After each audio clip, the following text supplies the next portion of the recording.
And these things are just, they're appearing, they're flying, and then they just disappear. Let me hit the video again. This is ongoing now. I haven't rewound it, but just look at the number of them. To and fro and here and there.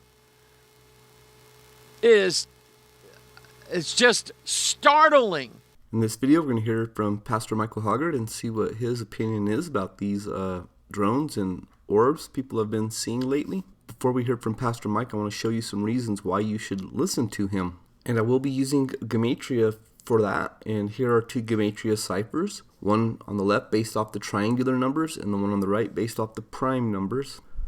The fact that the phrase I am equals 137 using the triangular cipher and the phrase I am God equals 137 using the primes is not an insignificant result. The number 137 is a well-known number in quantum mechanics and physics. To put it in the most simple terms, God has encoded this number 137 into the creation.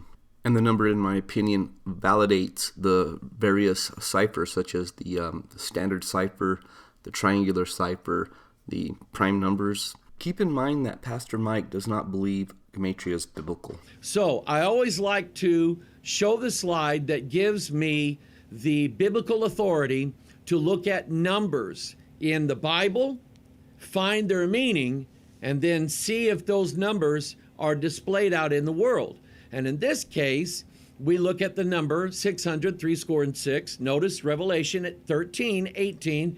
Here's wisdom. Let him that hath understanding count the number of the beast, for it is the number of a man, and his number is 600, 6. So notice in this verse, it says, here's wisdom. And if you want understanding, then count the number. That number is 666. Solomon said this in Ecclesiastes 7, which is the 666th chapter of the Bible. You really should get the software. It's free. purebiblesearch.com. Okay? Now, Solomon's key to understanding the number 666, he is directly connected with the number in 1 Kings 10:14 and 2 Chronicles chapter 9, verse 13. Using the cipher based off the prime numbers, the phrase, now the weight of gold equals 666. Let's look at Proverbs 1:1, the Proverbs of Solomon, the son of David, king of Israel. Using the reverse prime cipher, the phrase king of Israel equals 666. Now King Solomon's credited with the book of Proverbs and the book of Ecclesiastes. Ecclesiastes 1:1, the words of the preacher, the son of David, king in Jerusalem. Now this is the 660th chapter of the Bible. And here Solomon is the preacher, capitalized in chapter 1. And the word preacher using this cipher based off the number 9, I call it the 9 times cipher, equals 666. Keep in mind that Pastor Mike is a preacher as well. 666th chapter of the Bible. And Solomon said, I applied mine heart to know and to search and to seek out wisdom. And he said in verse 27, behold, this have I found, saith the preacher, counting one by one to find out the account. Not only is Ecclesiastes 7 the 666th chapter of the Bible, but the word behold in verse 27 is the 666th occurrence of that word in the King James Bible. Pastor Mike is the first preacher that I'm aware of that counted to the 666th chapter of the Bible to make the connection between Revelation 13:18 and Ecclesiastes chapter 7 verse 27.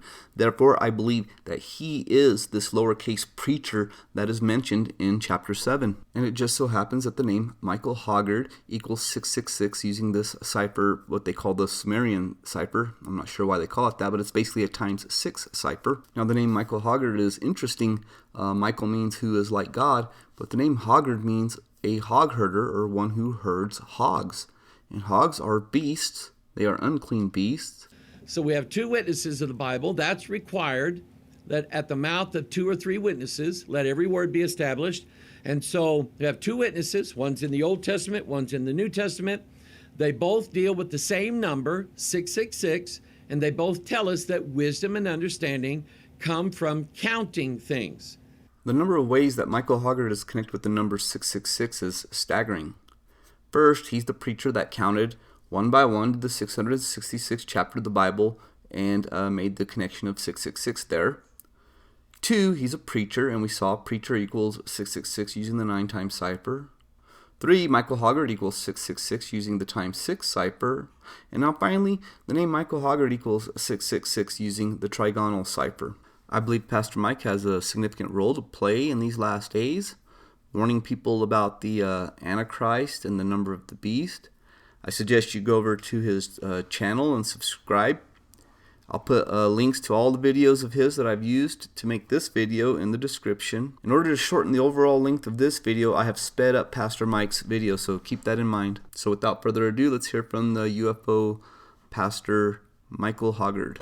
And here we are, coming to you live from our top secret broadcasting bunker here at Area 52, high atop Bethel Church. This is the talk show Hell Hates. The more you listen, the more you know why. I am amazed, I am stunned at this drone issue. I am really trying my best to understand all of it. And I'll explain why as I go along, because it's a multifaceted issue. There are several different players trying to play on the same playing field all at once. I had a neighbor that used to say that when we were growing up. She said, all once, or maybe twice. I don't know where they get that. But anyway, there was something hovering above this church where I'm sitting right now last Thursday. I have 3 witnesses. One of them was my daughter Alicia. I'll tell you a little bit about what she said as we go along. But definitely what I'm going to be doing is I'm going to be showing some of the things that I've seen. Then we're going to see those in the light of Scripture. I would like for you to, as we go through this, to like this video, subscribe to our channel if you are not already subscribed, and hit that notification bell, ding, ding, ding, ding, ding. And that way you'll be notified the next time I get something just fantastic from God. I won't say genius, because now that I know where that word comes from, I'm like, I don't want genies telling me what to do or what to say. So anyway, let's get with it. I will wait. I have a video of the very drone that was seen by 3 witnesses hovering over our church. And I would just really like to know why. Why were they there? What were they doing? What was its purpose? Now, I got to try to correct myself as we go through this. The term drone has been used now for everything that's been seen up in the sky. I don't think that everything that has been seen, everything that has been captured on video, I don't think that all of them qualify as what we would consider drones. When we think of drones, we think of either the commercial, privately owned drones that you would buy at Walmart, or you get them at Best Buy, or you get them from Amazon or DJI or whatever. Then there are the police and first responders drones. That is a very important tool that they have. They can send drones up over an area where it would be too dangerous to send a human being up there and get some surveillance, okay? There's also military drones. And, these don't cost $300 off the shelf, okay? You're talking about millions and millions and millions of dollars that these drones cost. Naturally, they can fly farther, they can fly higher, they can drop bombs. They have all kinds of surveillance equipment on, and that seems to be what, in some cases, is actually being seen. However, any military drone that is out there, no matter how sophisticated and no matter how much money it costs, it still must follow the laws of physics. And just plain as day, there are drones, here I am saying it, there are UAPs, UFOs that are being seen that defy the laws of physics. Those cannot be something that our military is using to sniff out. They think there's a dirty bomb over on the East Coast somewhere, which could be. Those are our options. Now, I'm going to put these up on the screen. They're not in any particular order. And bada boom, bada bing. This one I call Scores of Orbs. And naturally, I'm not playing any audio because of the fact that some people, whenever they see something that is just out of sight, they just F all over the place. These here are not your average run-of-the-mill Walmart drones. They're not military drones. They don't appear to be. They don't appear to be law enforcement or first responder drones. And they do not appear to be Chinese lamps. Nor do they appear to be balloons, like somebody had a balloon release and all of those balloons are up in the air. There seems to be a little bit more determination in their movements. And so I'm just not buying that one. Now, how about, let's see here. Okay, I will play one video with sound because it involves our future El Presidente. The government knows what this is. And I'm going to apologize for the echo and the sound. I don't know what happened with my capture program at home. I don't know why it's echoing the voice, but I think you can hear what he's saying. Look, our military knows where they took off from. If it's a garage, they can go right into that garage. They know where it came from and where it went. And for some reason, they don't want to comment. And I think they'd be better off saying what it is. Our military knows and our president knows.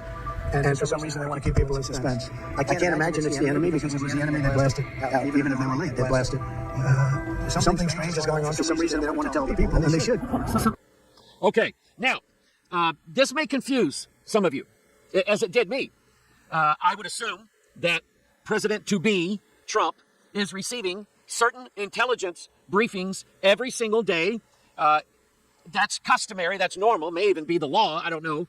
But I am sure that he is being given a certain amount of information. Now, I don't know what President Trump, or President Biden for that matter, or the Clintons or the Obamas, we don't really know the extent of what they were informed concerning UFOs. We know that Hillary Clinton said that when she gets to be the president, she's going to release all the files, which could very well be why she never got to be president. But anyway, there has to be, in some halls of government, somebody with enough intelligence to look at many of the drone or the UAP sightings that's been recent and say those cannot be military drones. They cannot be. So let me just spitball this idea at you. They asked President-elect Trump a specific question. What do you think about these drones? Now, as I said earlier, I think there's drones, and I think there's UFOs or UAPs. I think there are military drones or law enforcement drones or commercial drones, consumer electronics. And they didn't ask President-elect Trump about what he knew or what he thought about any of the UFO sightings.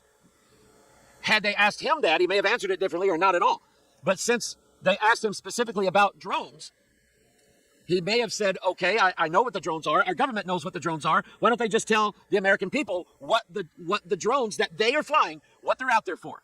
But he said they know where they come from. They know where they are. They can go pick them up if they want to. All right? So I think it's the only thing that makes sense right now is that Trump targeted his answer to specifically what they were asking for. Let's see here. Let me play this one. This is News Nation.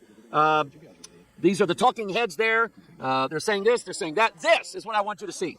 Now, folks, this is not a drone in the sense of the word applying to either a military flying surveillance mechanism or a consumer electronic flying drone or a police / first responder intelligence device. It's none of these.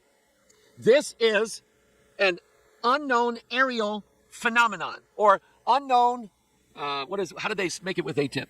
Advanced aerospace. There we go. This is an unknown aerospace phenomenon here, a UAP. And they zoomed in on it. And I won't get into I won't say a whole lot about when you zoom in with a digital camera and you get a picture like this. It's because the camera and the lens and the digital zoom that you're getting out of most cameras do this to an object that it can't quite focus on. Some people are saying, oh, look, I can see an alien inside there. And then people will say, look, I see a Bigfoot in there. I see a kitty cat in there. Oh, I see an alien holding a grenade launcher in there. People make up all kinds of things that they think they see in there, but what they're doing is they're not seeing what's really there because the camera cannot focus correctly. I mean, I've been seeing stuff like this with digital cameras for years. When you zoom in on a star at night or the moon and you can't get it focused, that's what you're going to see. But this thing just hanging in the sky, it's not technology that either we don't have or certain elements within our government are not releasing the fact that we have it, okay?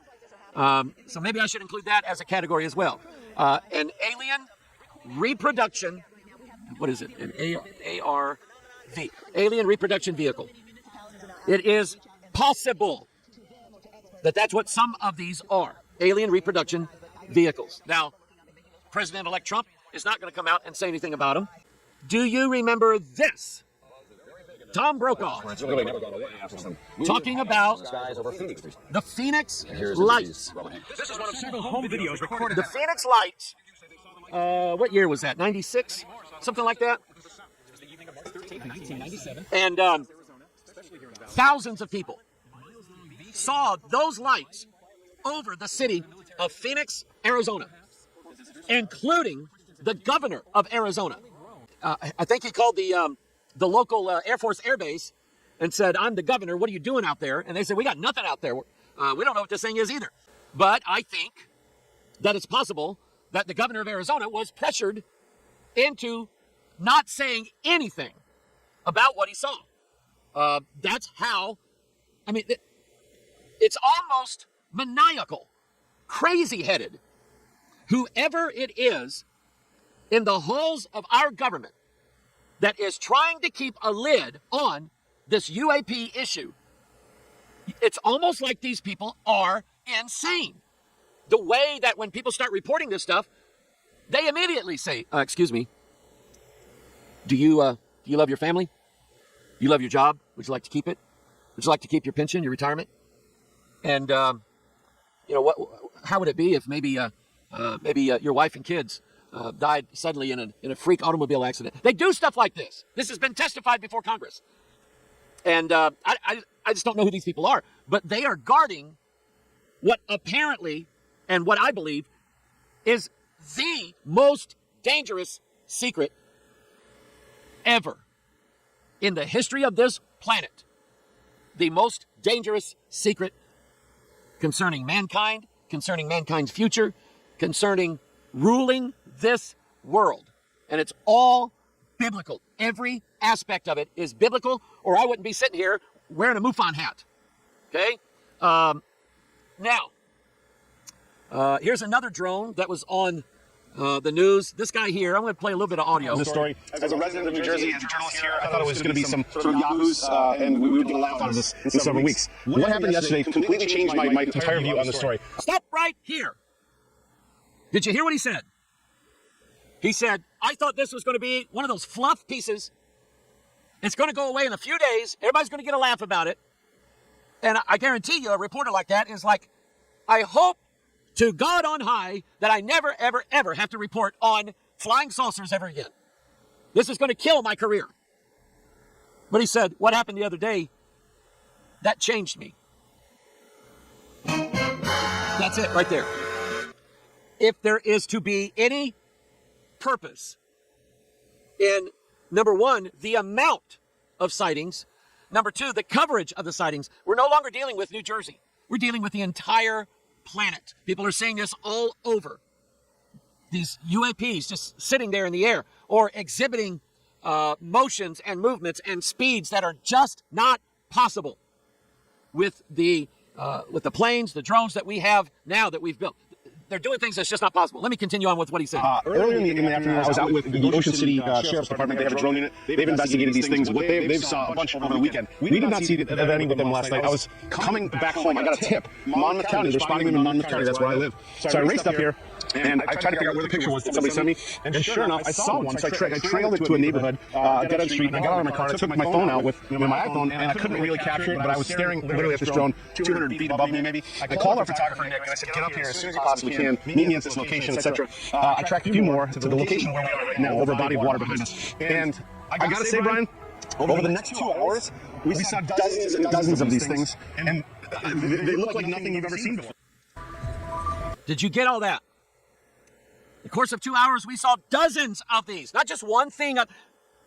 It's still, it irritates me bad when you have the esteemed scientists from Harvard and Yale and MIT and Caltech come out and say, I go out there and I see the planet Mars, and I did last night. I went out last night before I went to bed looking, see what was up in the sky. I saw Orion, the constellation. He comes out in the wintertime. I saw the moon, and I saw just below the moon what I'm pretty sure is the planet Mars. It doesn't twinkle like a little star. It's red, has this reddish tint to it. And but these scientists say, look, some people go out, look at this, and they see a UFO. I go out and I look at it, and I'm going, no, that's the planet Mars.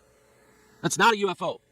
And so they take people that have seen something they've never seen before, and they ridicule them and basically make them into ignorant and unlearned people. If you would have just taken astronomy like I did and got a PhD in astronomy, then you would never look up there and say, I think there's life up there. I think there's things visiting this planet. You would say, oh, that's Venus.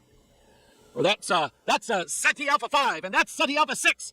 You would know the difference, okay? Some of you might catch what I just said. But anyway, this guy said after 2 hours of watching these things all over the place, he said, I think differently now. And I think, people, that's the point. Now, let me show you this one. This one's interesting. I saw this one on about at least 3 different platforms. This one is one. I got to turn the volume up because people just drop F-bombs. Notice this one. Notice this one. Stop right here. We got one with at least 2 lights here. One that's glowing sort of an amber color, which is, I don't know, it's like the chosen color of UFOs. There's a ton of amber orb sightings. My son, Matthew, saw an amber orb one night. This one here and this one are not going to get along. Okay? Now, first of all, I'm going to take you back here, and I want you to watch this one. See how it speeds up, slows down, turns, goes up, speeds up again, slows down. That's not normal. That's not normal. That's not something that man-made objects can do. We just can't do it. It's defying physical laws, okay? And we just don't have anything like that we know of, okay? But watch it.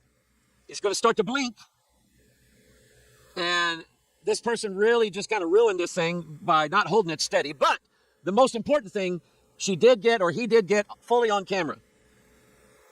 So here's the one, 2 lights down here. He's moved all the way down here.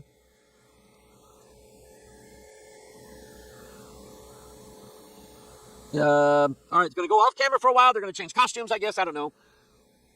And then this one is going to mosey on down here to this amber one. Now watch. Boom, boom, boom, boom. There it goes. Kaboom.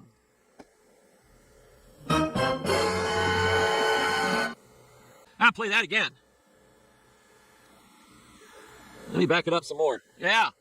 It's like they got into a fist fight, and the amber one kicked the other one in the rear end and sent it packing down to the earth. Now, obviously, that thing crashed somewhere. As far as I know, there's no news report about it. And by the way, if you think you may have seen where some of these UAP or drones have crashed, and that there are fire trucks and police cars right next to it, and they're going to haul it away. If you think you've seen that, you have not seen what you think you saw. You have not seen one of these drones, because I guarantee you, if it's a military drone, the military will show up en masse, and they will say to everybody in the fire trucks and the police cars, you guys move back and set up a perimeter about 3 miles away from here, and you didn't see nothing here. I guarantee you that. And especially if it turns out to be a UAP of some kind, I guarantee you the military's not going to go, oh, we'll let the firemen get this one for us. Yeah, they're good guys. Oh, we'll let the police handle this. Not going to happen. Here is this one. Now, this is not a military drone. It's not a military drone. It's not a commercial drone. The only thing we can say about that is this is an unknown aerial phenomenon. That's what we can say about it. We don't know what it is. We don't know where it came from, other than it came from the ocean. Keep rising and keep rising and keep rising. Here is this I like. These are little dancing lights inside the clouds here. Taken from an aeroplane. Kind of surprises me that there wasn't a couple of men in black waiting for them at the gate, knowing that they had taken video of a couple of 3 UAPs flying. How about this? Is not military hardware. This is not a United States military asset, they call it. It is something much larger than an asset. It's like these 3, they take on this perfect triangle and then put themselves down in the water. Look at that. Perfect triangle. That's some pretty good flying there. Let's see here. Flight. We saw that. Let's see. Let's take a look at this one. Yeah, this is Argentina. And I mean, it's got different colors up there. There's scores of them. Here's from Brazil. A similar situation. You got multiple UAPs or UFOs up in the sky. This is not just something from, I guess they're calling this the UFO triangle, maybe? I don't know. This is a TikTok video. Drones. This I don't know who the person is that took it. I do know that very same light. Let me read to you a text. First of all, my daughter Alicia called me and said, Dad, I saw one of those drones or whatever it was right over the church. And I went, are you kidding me? She said, no. And she said, while I was standing out there looking at it, I could hear the train going through town. There's a railway that goes right through Festus and Crystal City, east to west. And she said, I wasn't sure what I was looking at. And then she said, I was going through TikTok and saw that somebody else not only saw it, but had the wherewithal to record it. And this is the recording of it. Again, this is not, or does not seem to be, your average drone, we'll call it. There's a hospital just about 4 blocks from where I'm sitting right now. They have a helicopter pad, and we are used to hearing and seeing helicopters going to and from this hospital for various patients' needs and so on. But this doesn't appear to be one of those. It does. I can see 2 lights there. One in the back, smaller. One in the front, seems to be larger. There's a little bit better picture of it there. It's glowing and vibrating and so on. And my sister, who we used to call Amazon. I never did call her Amazon. But she was lovingly called Amazon when we were in high school because she was just tall, like me. But she sent me this, and she said, Dad, or not Dad. My sister doesn't call me Dad. She said, someone posted this on Facebook, and here's the post. Did anyone else see the drone over Festus? See, it's 2 lights. There it is. Thursday night. I had no idea what was going on with the drone sightings in the country until someone sent me a video on it yesterday, and when I saw it, I almost fell out. Listen to this, I witnessed it flying over the church on American Legion Drive. There's only one. This one. And they said, I thought it was really strange because it didn't look like the usual helicopters that usually fly from the hospital. Let me play this again here. Here we go. It didn't look like the helicopters that usually fly from the hospital, and it made no noise. No propeller, no jet, no exhaust, no tailpipe, nothing. And they said it was round, the lights were different than a helicopter, but I talked myself into it being a helicopter and not being able to hear it because the train was coming through town and my hearing not being good.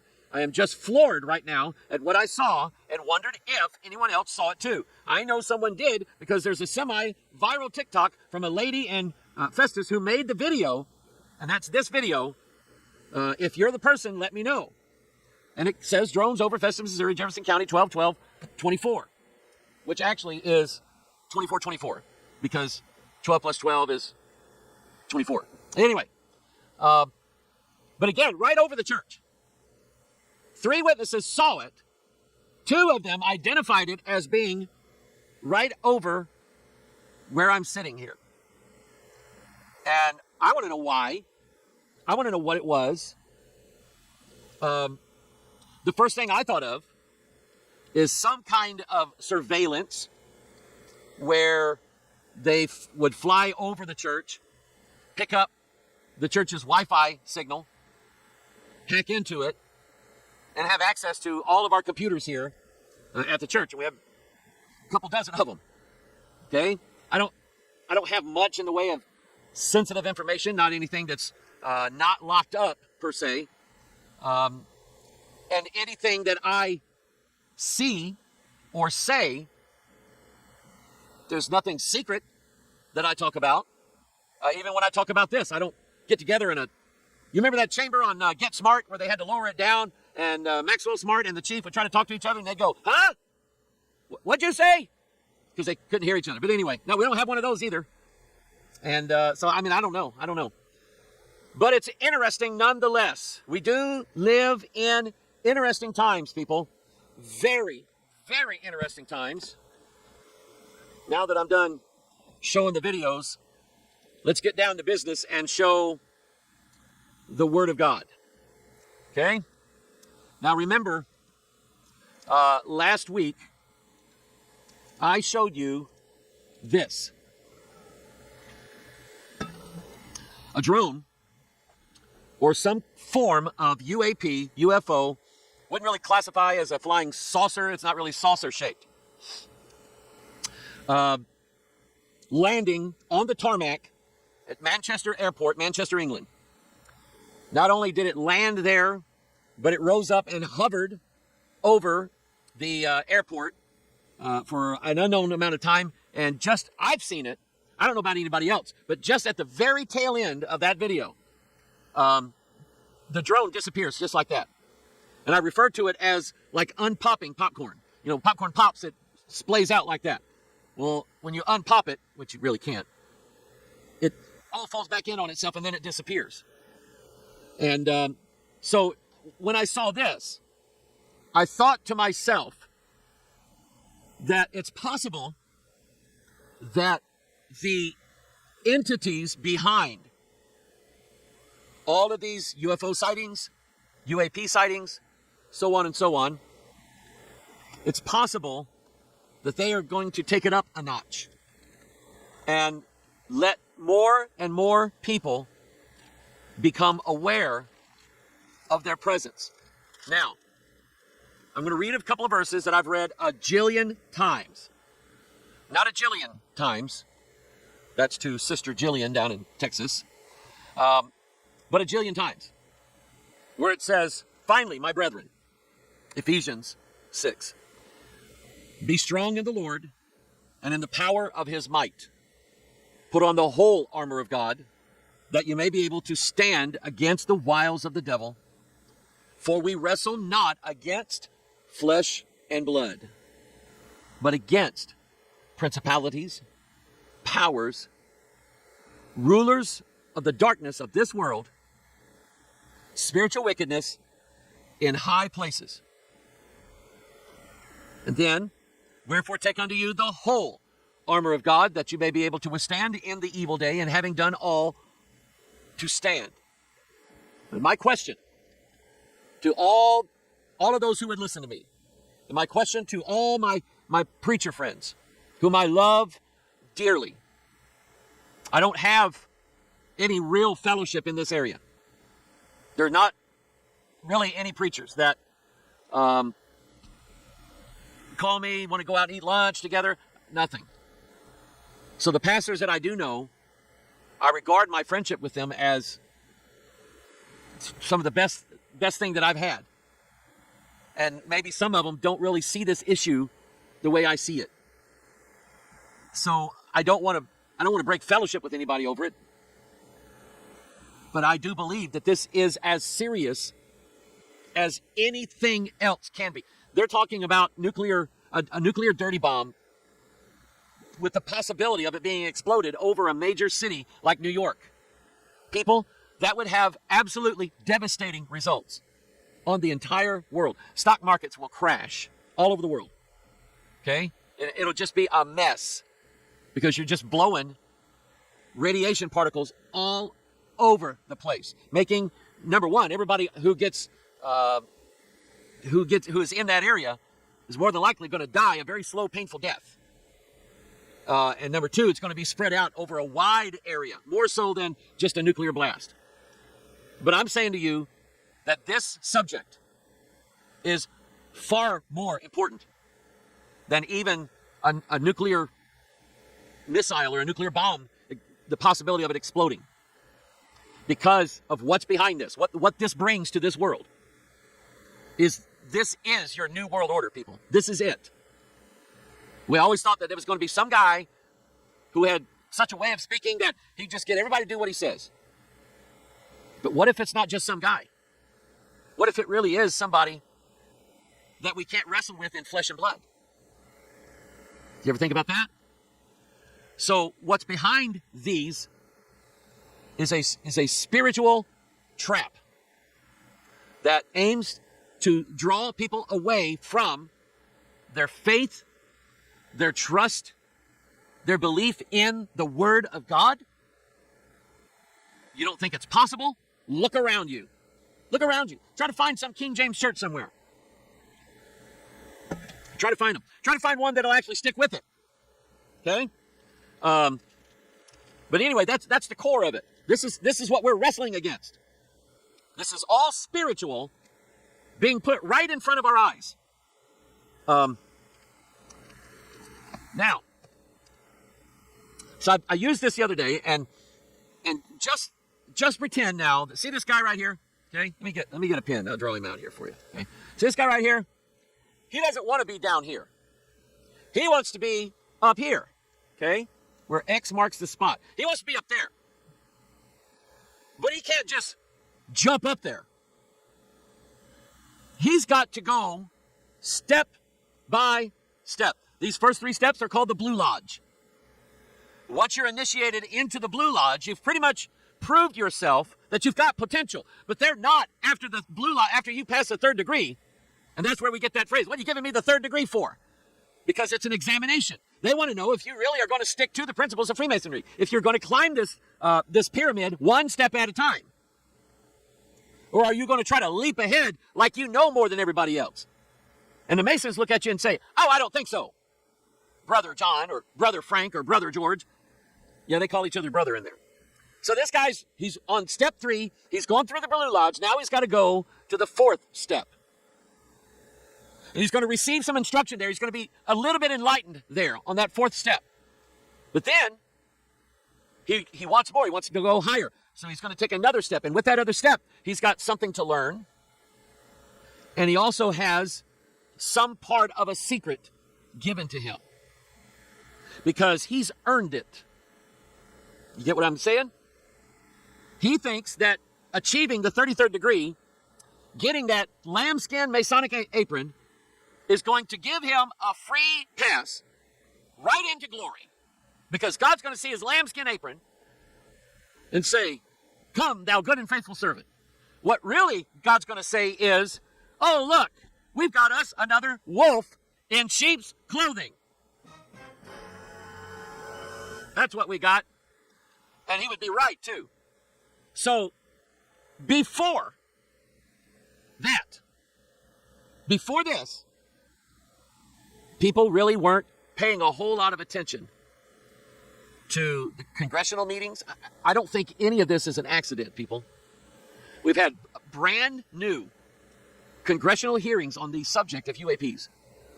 And the fact that our government is aware that there is a clandestine, secret cabal, if you want to use that word, and it would fit, but a secret group of men. I better do it like this. An elite, secret group of men working behind the scenes in halls of government that are hiding the fact that we have been in contact with entities from beyond this world, and that we have actually been talking to one of them over 50 years ago, and that we are reverse engineering, in some cases, completely, perfectly intact alien vehicles. Okay? Now,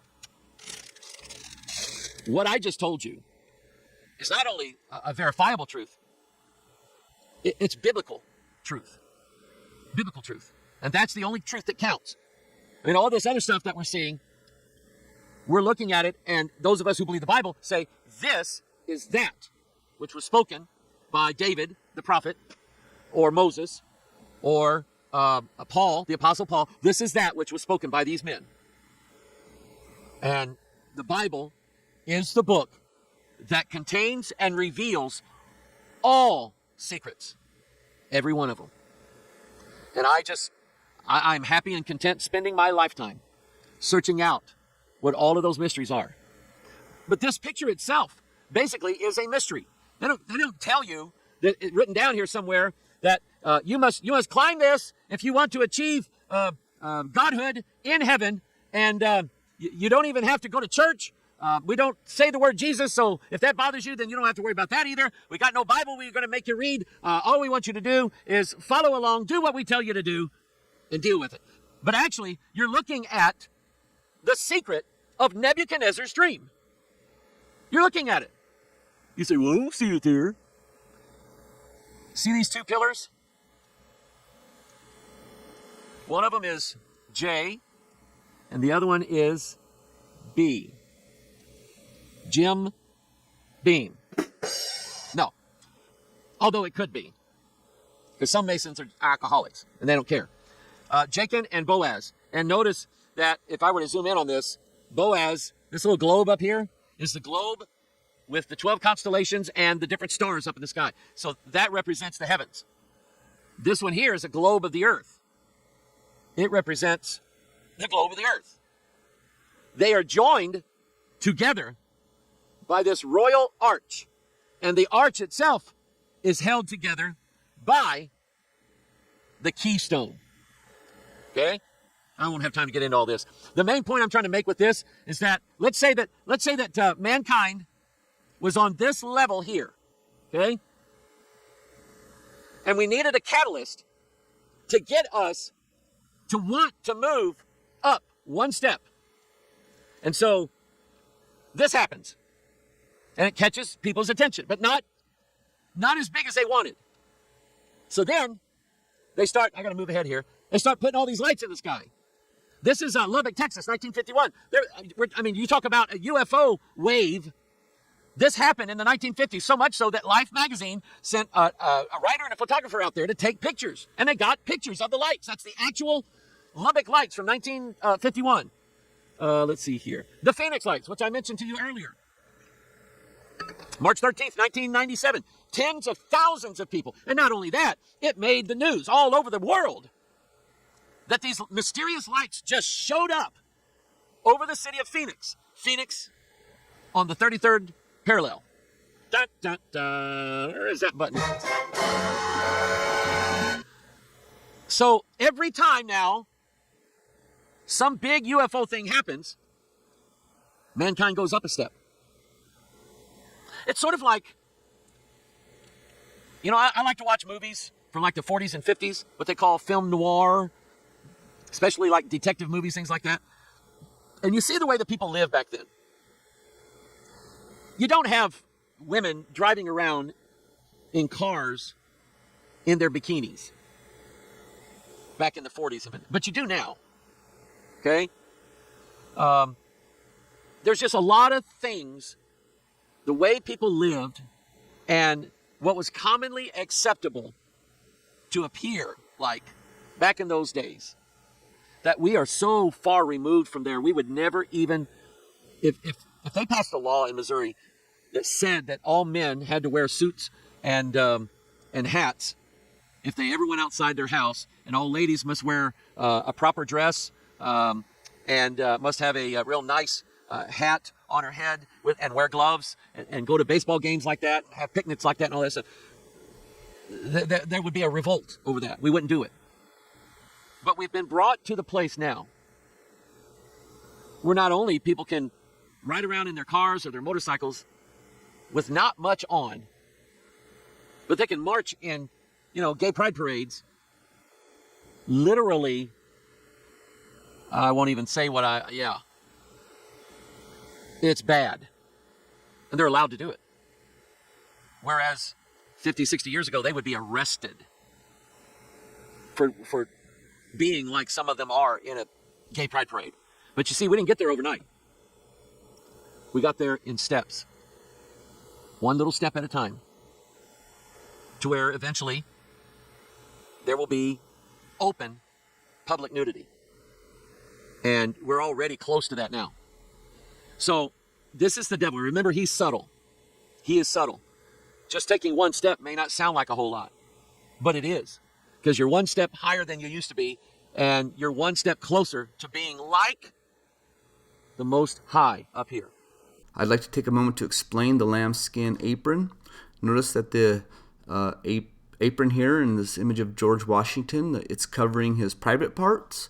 In other words, his nakedness is being covered with the skin of a beast. This is in your Bible. Look at Genesis 3:7.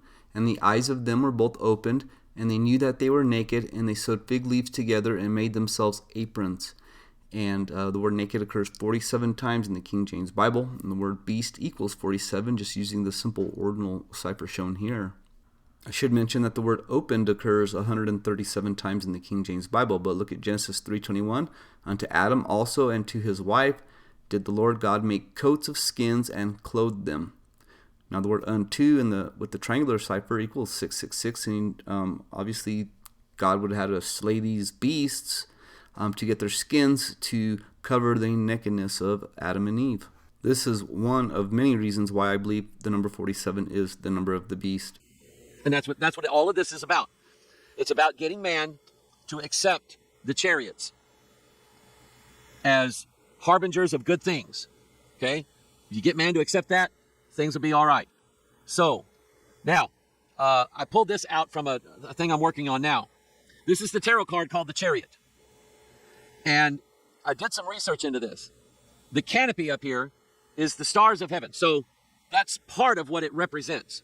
Okay? And I want you to think of all of these as cars, chariots, carriages. All of them have the same derivative word. Okay? Something that carries something. A carriage, a car, a chariot. Okay? His crown is an octagram. That's the number 8, which the Antichrist is the 8th and is of the 7 and goeth into perdition. His emblem down here is the winged sun. So he's trying to be like Jesus, the Son of Righteousness that arises with healing in his wings. We're looking at the Antichrist is what we're doing. Okay? And what is it that's bringing the Antichrist to us? The chariot. Now, King Solomon is connected with the chariots.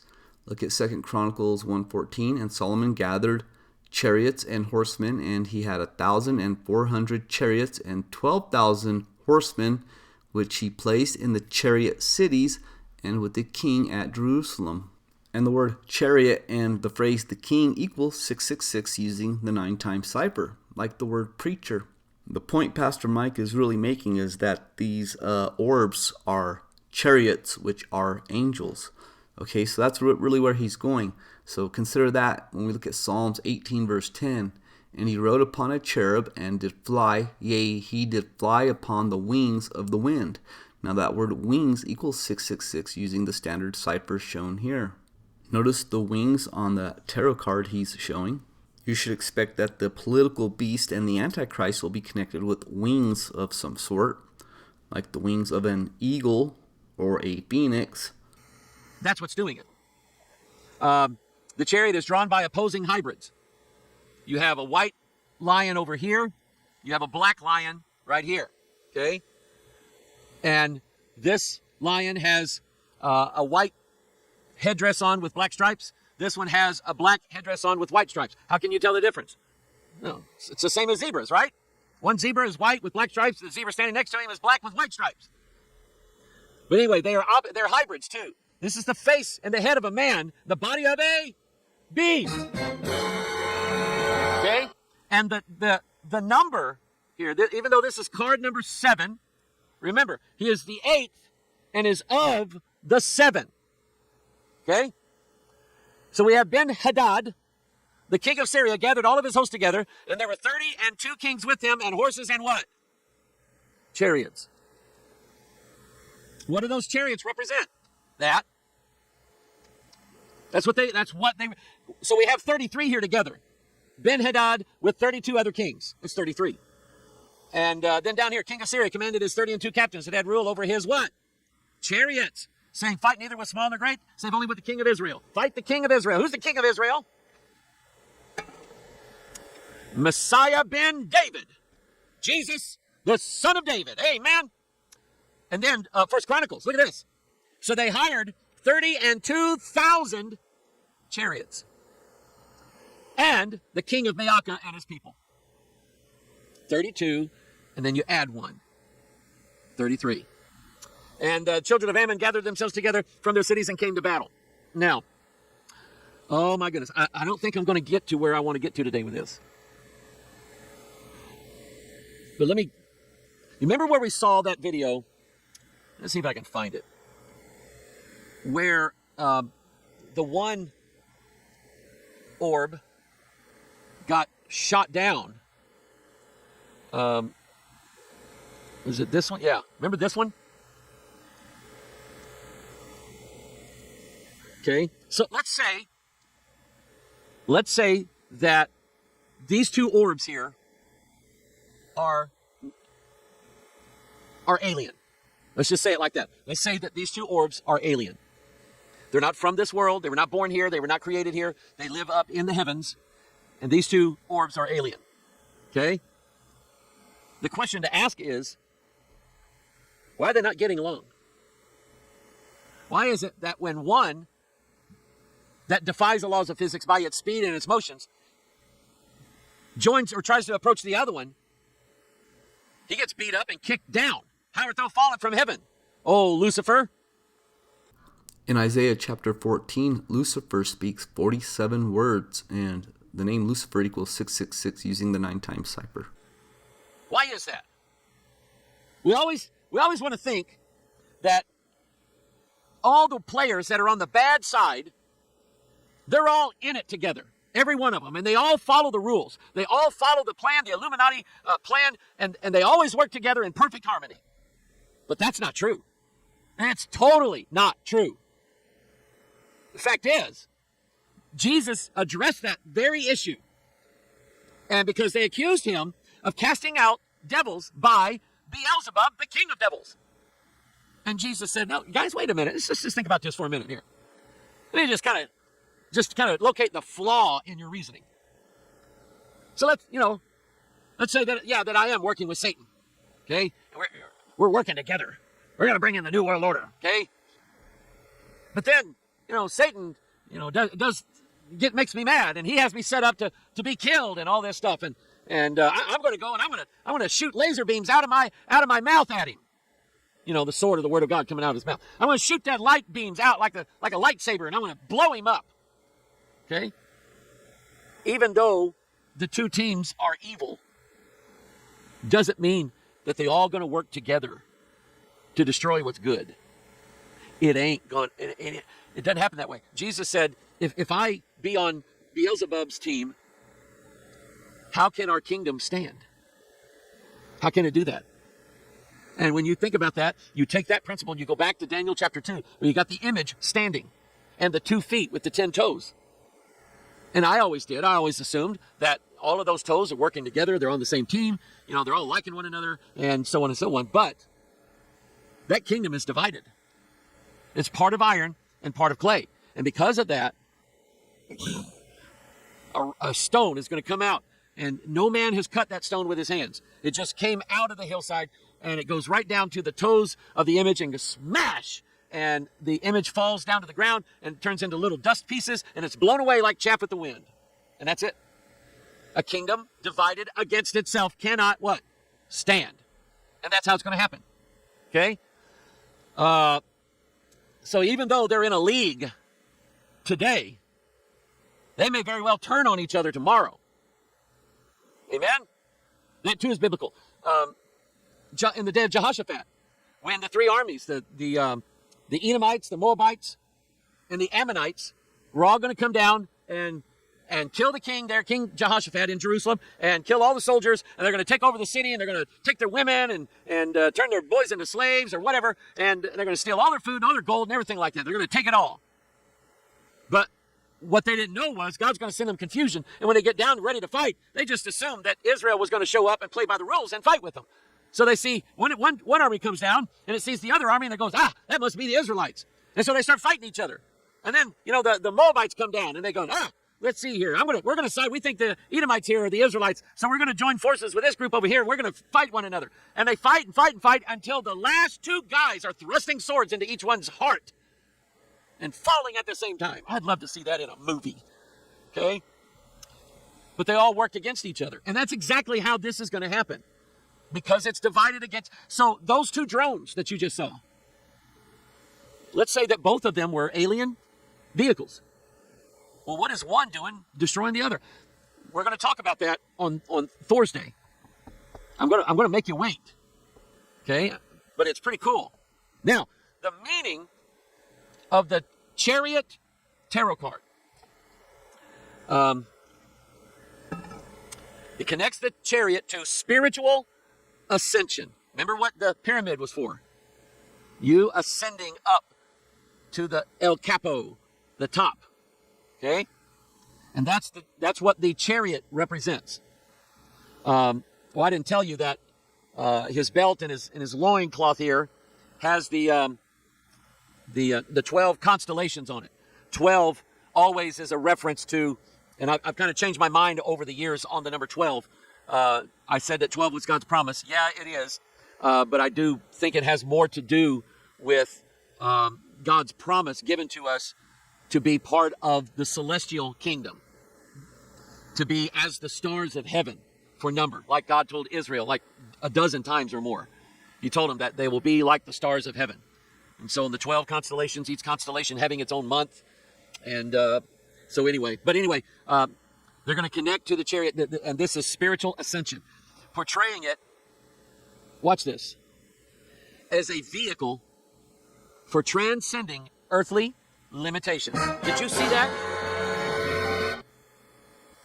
Now, I've been trying to get this idea across, to get us puny, Bible-believing Christians to believe in something that is huge.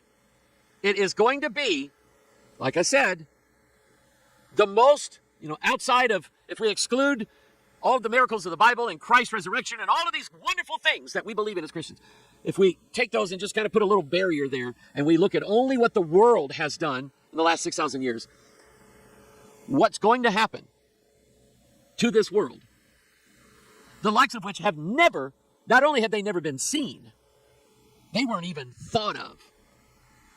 We went to the moon. Yeah, we did. I know you don't believe that, but we did. Hey, God said it here. Though they dig into hell, then shall my hand take them. Though they climb up to heaven, thence will I bring them down. Though they hide themselves in the top of Carmel, I will search and take them out thence, and Though they be hid from my sight in the bottom of the sea, thence will I command the serpent, and he shall bite them. The bottom line is, they climb up to heaven to get away from God. That's not just Amos. That's Obadiah. Okay? His mama must have knew what kind of son he would turn out to be. That's Obadiah. He ain't never been good. And Obadiah prophesies concerning the pride of thine heart hath deceived thee, thou that dwellest in the cliffs of the rock, whose habitation is high. We sent guys to the moon. How many astronauts were in the Apollo program that actually went up into space? Gus Grissom, Roger Chaffee, and Ed White, I think his name was. They were Apollo 1. They never made it. There was a sacrifice made in a high place. That's what I think. But after that, you have these unmanned missions, and then you have these manned missions of Apollo. And from the time they started putting men in space in Apollo craft until the last one came back down to the Earth, Apollo 17, that was 11 trips to space with 3 astronauts apiece in there. 33 astronauts. That's another one. You can't make this stuff up. But anyway, in Obadiah, God said, though thou exalt thyself as the eagle, and though thou set thy nest among the stars, thence will I bring thee down, saith the Lord. It's twice now. He talks about their habitation being on high. Well, I think it was the crew of Apollo 13. Yeah. Because of the fact that they couldn't land on the moon, they had to take an orbit around the moon and let that gravity slingshot them back toward Earth. And they actually, because they had to widen their orbit around the moon to get so that the moon didn't pull them down and cause them to crash on the moon, they had just enough of the moon's gravity to slingshot them back. Because of that, they are the men who traveled the highest and farthest that any man has ever traveled in space. Did you know that? Apollo 13, that took off at 1:13 p.m., that's 13:13. I mean, even the astronauts and their wives were like, why did they have to pick 13? Why 13? Why 13? Okay? But they had to go higher than any other astronaut has ever gone before. They broke the world record. The only people who can break it after that would be people going to Mars. Anyway, that's what this is about. Spiritual ascension. Climbing the ladder. Like I say, before this, no one was paying attention. After this, some people are paying attention. Now that we have drones everywhere, you've got a lot of people paying attention. And a lot of people who don't have answers because they don't believe the Word of God. Okay? Oh, look at that. Look at that. Pastor Mike Online, because I think I started out with those, with that video, with the time lapse or the sped up video showing the motions of scores of orbs flying around, crossing one another, crossing the screen, and so on. It's an amazing thing. Now, the question is, where do those come from? 2 possibilities. Number 1, they are what is referred to as ARVs, alien recreation vehicles. No. Alien reproduction vehicles.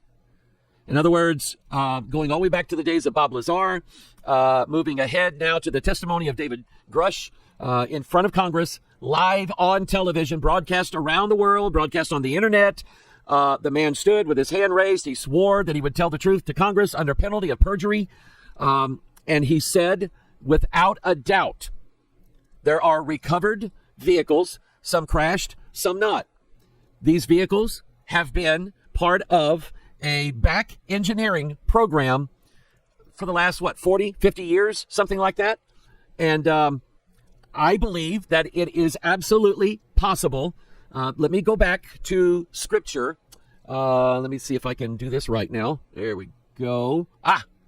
And we'll go to Psalms 82.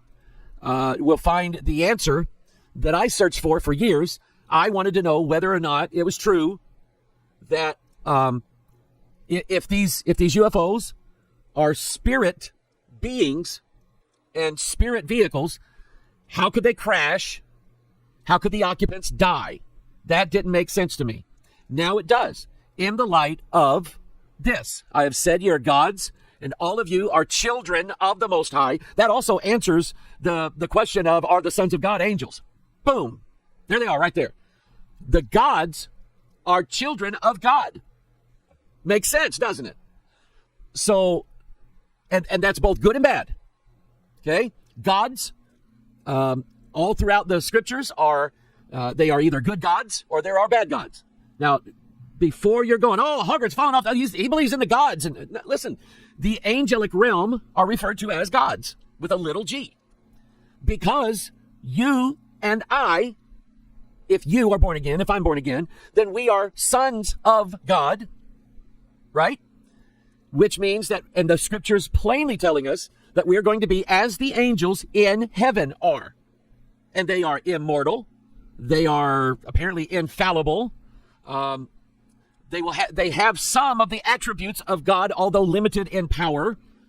And so, yes, this very verse, Jesus quoted it in reference to those to whom the word of God has come.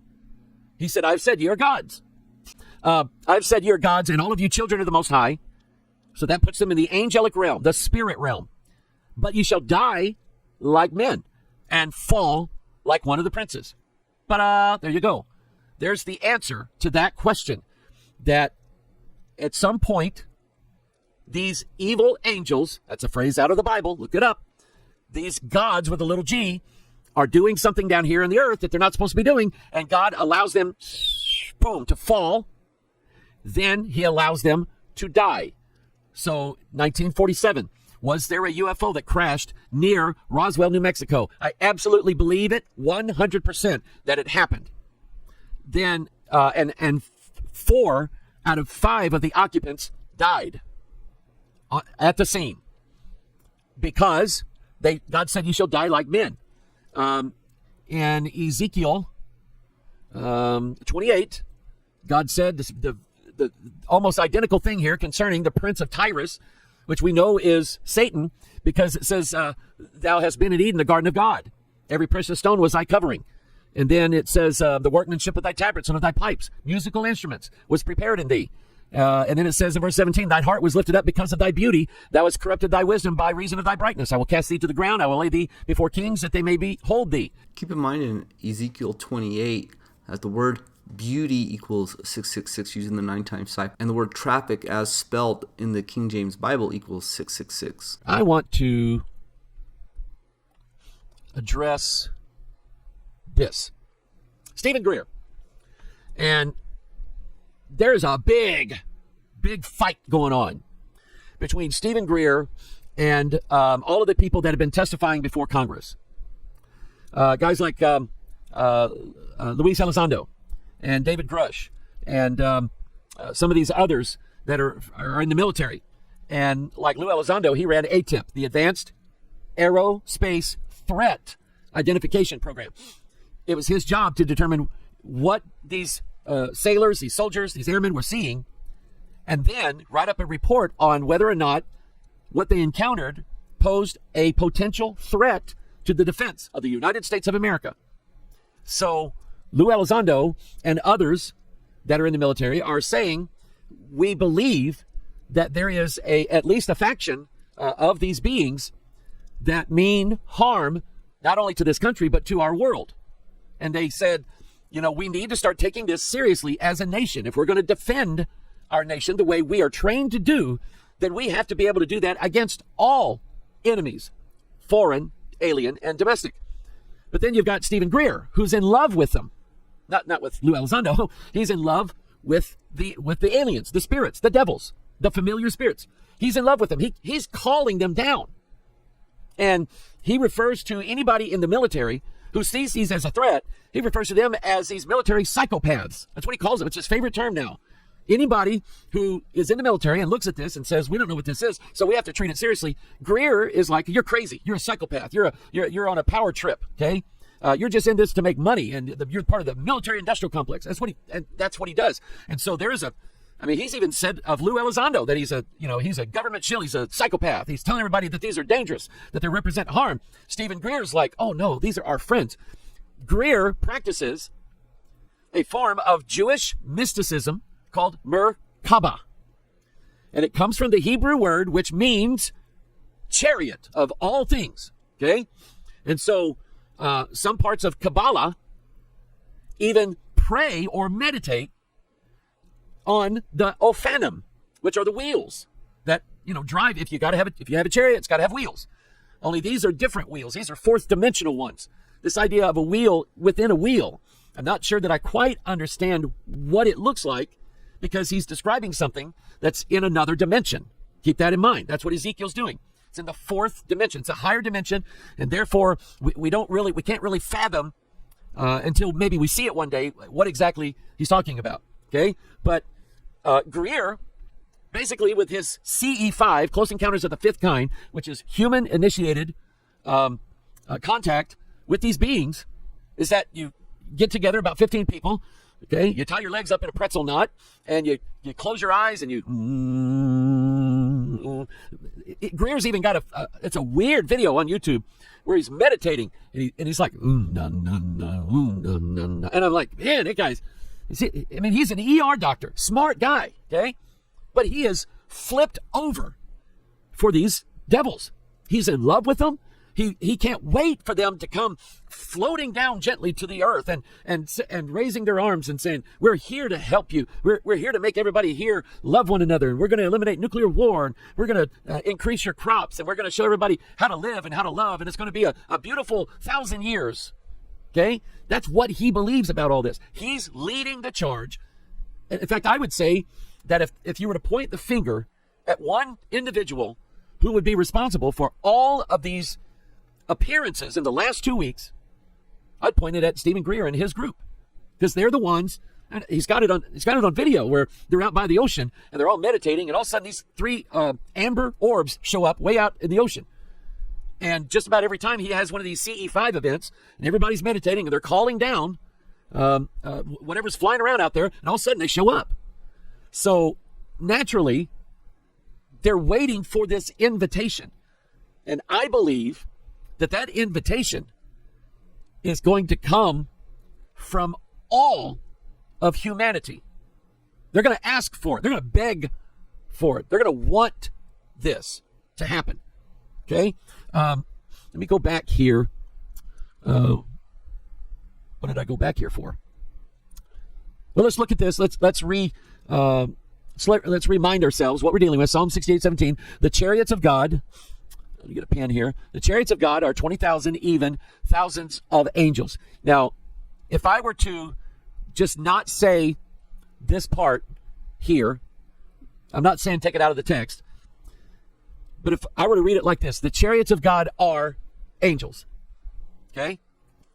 I've not altered the meaning of this sentence. I've enhanced it so that you understand that, first of all, what he's saying here, what God is saying here is, these chariots of God are angels.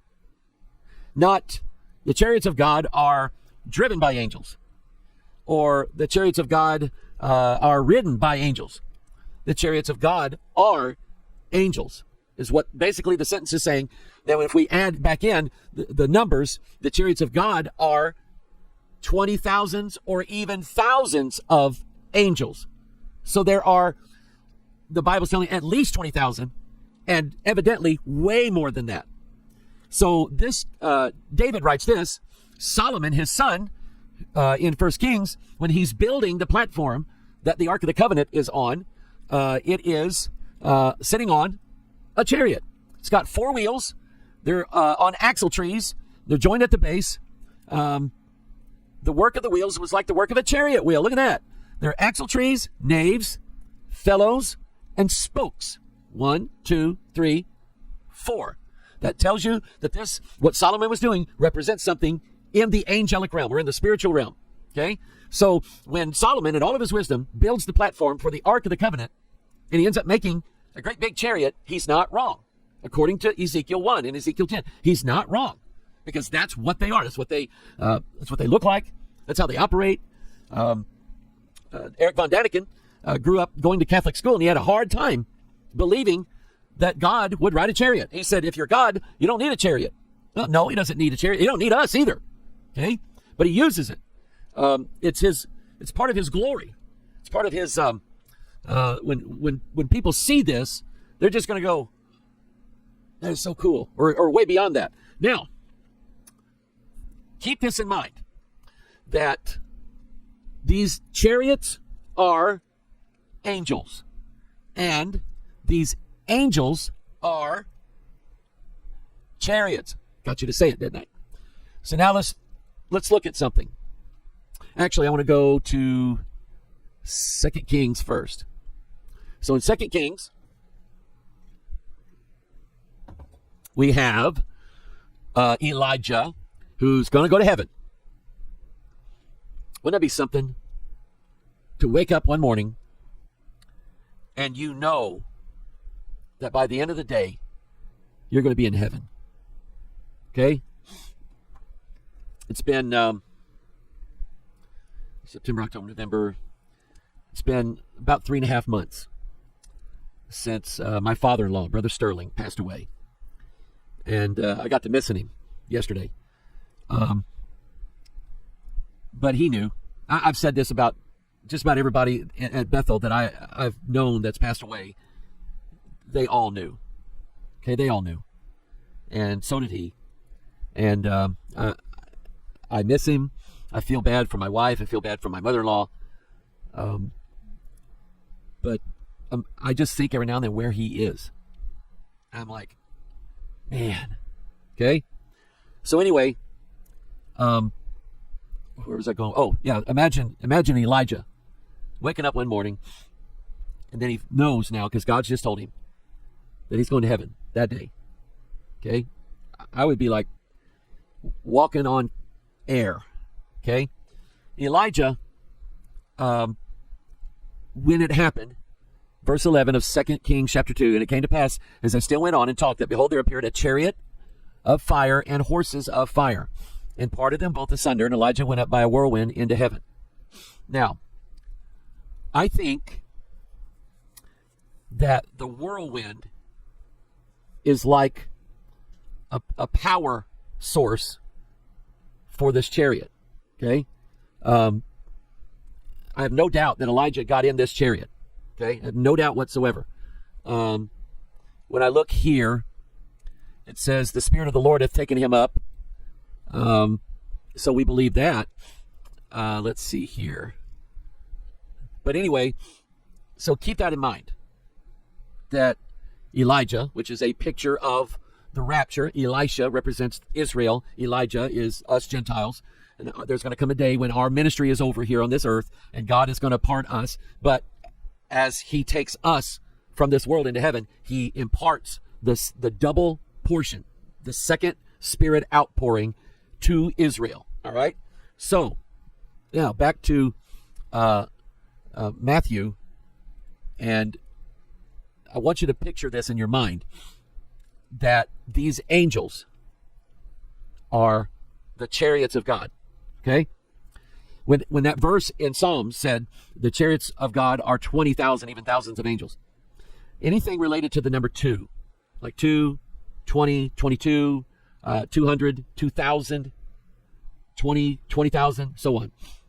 That's related to the time of the Gentiles and the mystery of God being finished. Okay, when Jesus, I think, was asking Philip or Nathaniel, one of the two, they had all those people to feed, and Jesus said, do you think we can feed these people? And the response was, Master, not even 200 pennyworth is sufficient. Well, 200, the number is, you have the number 2 there. And I look at it as like, during that 2,000 years, the time of the Gentiles, that's not the time that Israel can be fed in. It'll take place after that, but it's not the time. You have Joseph in Egypt. He marries a Gentile bride. How many sons does he have? 2, Manasseh and Ephraim. Okay, so anyway, things related to the number 2. I do. There's I could go into it a lot more, but I think they're related to the age of the Gentiles, 2,000 years. So imagine now, okay, just work with me here. Immediately after the tribulation of those days shall the sun be darkened, and the moon shall not give her light. The stars shall fall from heaven. I've said you are gods, and all of you children of the Most High. But you shall die like men and fall like princes. The powers of heaven shall be shaken. Then shall appear the sign of the Son of Man in heaven. And all the tribes of the earth shall mourn. They shall see the Son of Man coming in the clouds of heaven with power and great glory. And he shall send his angels, the great sound of a trumpet. And they shall gather together his elect from the four winds, from one end of heaven to the other. Okay? So, all these born-again, Bible-believing saints of the Most High God. And a chariot comes down from heaven for each one of them and picks them up and gives them a ride up into glory. I wish I had my sound effects here. Ah, yeah, woo. Okay, I think that's how it's going to happen. I think it is. Wouldn't that be the most awesome thing that anybody has ever seen in their life? Now, let's flip that upside down. The devil's kingdom, it could be truthfully said that whatever God has said and whatever God does, the devil's just the opposite of it. Okay? God is love. Satan is a murderer. He hates. Okay? God is truth. The devil's a liar from the beginning. He doesn't know how to tell the truth. Okay? He just mingles lies with everything. So imagine now, and let me get my PowerPoint back up here, and let's go to. Before we do, let me deal with this. Okay, I showed you Tuesday this drone getting into it with another orb, and it didn't turn out so well. It went fell, and then I showed you some videos of, let's see here, some orbs. Here we go.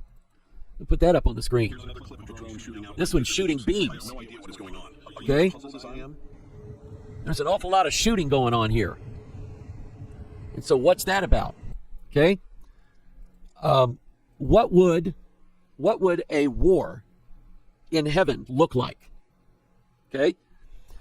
This verse here, Deborah is she's the judge. She's the one female judge that was over Israel. And Barak is her captain. And they go after Sisera. And when they win the battle and Sisera's dead, then Deborah sings this song. And part of it says they fought from heaven. The stars in their courses fought against Sisera. Now, what are stars? Angels. And when we, let me just kind of, I think here's another one here where they're shooting. It's important to note that yeah, this one. Okay. Let's say that. Oh, that's somebody shooting at one. All right. This one. I think this is the one. Yeah, this is the one where it got shot down. This is and we'll just call it an orb. And here's another one. Big amber orb. And watch what happens.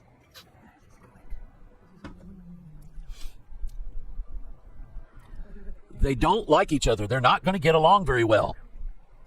And so this orb body slams this one. Like WWF. Okay? WWF stands for, why are we fighting? Here it comes. Blink, blink, blink, blink. Smack. I'm falling down. Okay? Boom. So, think of those two lights in the way that the Bible tells you. Let's think of them as stars. When we read the story about Jesus' birth, one of the things that we know that it happens is that there is a star up in the heaven that moves around. Okay? And the wise men follow this star. They said, we have seen a star in the east, and have come to worship him. So the star leads them into town, right to the place where Mary and Joseph live and where the baby lives. This is not all at the same day that Jesus was born, okay? Jesus is a few weeks old now, or maybe more than that. But that star was an angel that led them, and it stopped right over the place, just like that thing was right over our church last Thursday, a week ago. It stopped right over that. So when he says here, the stars in their courses fought against Sisera, what could that mean? It could mean that there were angelic beings that were helping the armies of Israel fight Sisera. And they would be referred to as stars because that's what angels are. Stars. And stars are angels. And if you allow yourself to believe that, then you understand that not all the stars are all fixed in one little position up in the sky, and they can never move except, the natural migration of, the Earth orbiting the sun. It changes from month to month. So anyway, we have a war going on, and these angels, they fought from heaven. The stars in their courses fought against Israel. We have these angels assisting in this war, okay? In Daniel 8, out of one of them came forth a little horn, which waxed exceeding great toward the south and toward the east and toward the pleasant land. And it waxed great even to the host of heaven. And it cast down some of the host and of the stars to the ground and stamped upon them. Well, we know this is not the star Betelgeuse. That's a real star, by the way, which is a huge star. We know it's not that. It's referring to the host of heaven. It's referring to angels, casting them to the ground and stomping on them because they need stomped, okay? Now, there was an event similar to what's happening now. This was in Nuremberg in 1561. Okay, see all these lights? These are orbs, and some of those things that people have been seeing, they sort of look like maybe like a plane. Look here. Okay, look here. You have all these lights, these orbs, and then you have these long ones like towers, like pillars. And according to the description of what happened, which was written up along with this woodcut, they're showing you here the city. There's the church. And this happened over the city of Nuremberg. And they say that all of these at some point came crashing down to the earth, and they all burn up in this big, thick smoke. Okay? But very famous, there's no doubt in my mind that these are stars fighting one another, because that's what was reported, that they were fighting one another. They were shooting stuff at each other, and it didn't go well for any of them. They all ended up crashing down and burning up, and I mean, who knows if there's anything left of them. But that really happened. They recorded that. A guy spent time cutting a block of wood so they could run ink over it and print it up, and then print up the description of what happened. This has been translated into English. You can find it on Wikipedia. But it actually happened, okay? So, let's see, dealt with that. Yeah. The angel answered and said to me, these are the four spirits of the heavens. He's talking about these chariots here, and the red horses, and the white horses, and the black horses, and the grizzled and bay horses. And they're the four spirits of the heavens, which go forth from standing before the Lord of all the earth. The phrase red horses equals 666 using the 6 times cipher shown here. And the word red occurs exactly 47 times in the Old Testament of the King James Bible. And this is the 47th mention of the word in the Bible. So, I may not have made, I'm just kind of jumping around in my thoughts. Let me see if there's anything else here I wanted to look at. We got that. Oh, yeah, that story where Elisha, because he's already seen these things, right? He's already seen the horses and chariots of God. He saw one pick up Elijah and take him up into heaven in a whirlwind. And so here they are surrounded by the enemy. And his servant says to Elisha, alas, my master, how shall we do? And he answered, fear not, that they be with us are more than they that be with them. And it's true, because the war that's in heaven, Michael fighting against the dragon's only got a third. Michael's got 2/3. That's more than the dragon has. Okay? The Bible's right.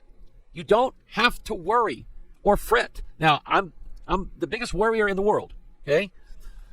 And I admit when I saw, like this morning and yesterday morning, I'd taken a look at what's going on, and I see that there's more of these things. And the thought came to me, Mike, what if all this stuff you've been talking about begins to happen today? I don't think it will.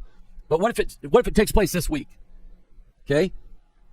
I'm going to be a little freaked out over that. Why? I'm not very afraid of what men can do to me. I am somewhat, but I've fought devils before. And they beat me up pretty good. And the thought of devils surrounding me, surrounding my family and my church, kind of scares me a little bit. So I had this belief that says, number one, the chariots of God are 20,000, even thousands of angels. And that there are more for us than there are for them. And that, hopefully, if I'm right, I'm going to ride a chariot drawn by horses of fire, taken up by a whirlwind into heaven. Okay? And that God has not given me a spirit of fear, but of power and of love and of a sound mind. Okay? And that's what I'd like for you to have, is a spirit of power and love and a sound mind. Okay? Don't let the devil back you into a corner in fear. You stand your ground. God has given us the power to stand against our enemies, and stand we shall, while everybody else is going to faint and fall backwards.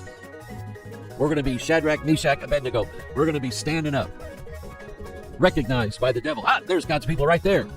Well, I'd rather have it that way than any other way. All right? Well, praise the Lord. I love you. Pray for our ministry. Pray I get this stupid hard drive working.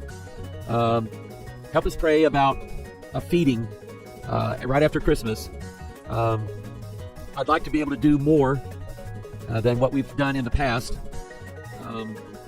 I don't say this very often, but we just don't have the funds to do what I want to do. So help us pray about it. Okay? That's all I'm going to ask you to do, because God has been so good to us through prayer. He has. Okay? I'm amazed all the time. So I love you. I thank you for always praying for us and supporting us. And I hope I can always be a blessing to you and to your family. All right? Help us share this ministry. Like this video, subscribe, share it with people. Okay? Help us get the word of God out to people about what's going on. People have questions. Okay? And we know that the word of God has the answers. So, all right, I'll see you later.